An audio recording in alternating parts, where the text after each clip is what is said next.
మీరు వాక్యం వినటమే కాదండి, విన్న వాక్యాన్ని మీ పిల్లలకి బోధించాలి. ద్వితీయోపదేశకాండం 6వ అధ్యాయం అంటాడు, నీ పిల్లలకి దాన్ని జాగ్రత్తగా బోధించు.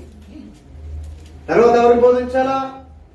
ఇతరులకు ఈ గ్రంథాన్ని బోధించాలి. అప్పుడే వాళ్ళు రక్షణ పొంది దేవుని దగ్గరికి వస్తారు. సువార్తను ప్రకటించాలి. నాకు చెప్పాలి, సువార్త అంటే మంచి వార్త. మంచి వార్త ఎక్కడ ఉంది? బైబిల్లోనే ఉంది. ఆ బైబిల్లో ఉన్న వార్త తీసుకెళ్ళి బయట వాళ్ళకి చెప్తే వాళ్ళు మారుతారు. వచ్చే పస్కా కల్లా అద్భుతంగా నూతన విశ్వాసులతో మందిరం నింపబడుతుంది. నువ్వు నేర్చుకోవాలి, తర్వాత నీ పిల్లలకి నేర్పాలి, తర్వాత ఇతరులకు కూడా దేవుని వాక్యాన్ని బోధించేటట్లు ఉండాలి. తర్వాత చదువు, దానిలో వ్రాయబడిన వాటన్నిటి ప్రకారము చేయుటకు. చూడండి, బైబిల్లో రాయబడిన వాటన్నిటి ప్రకారం చేయడానికి జాగ్రత్త పడు.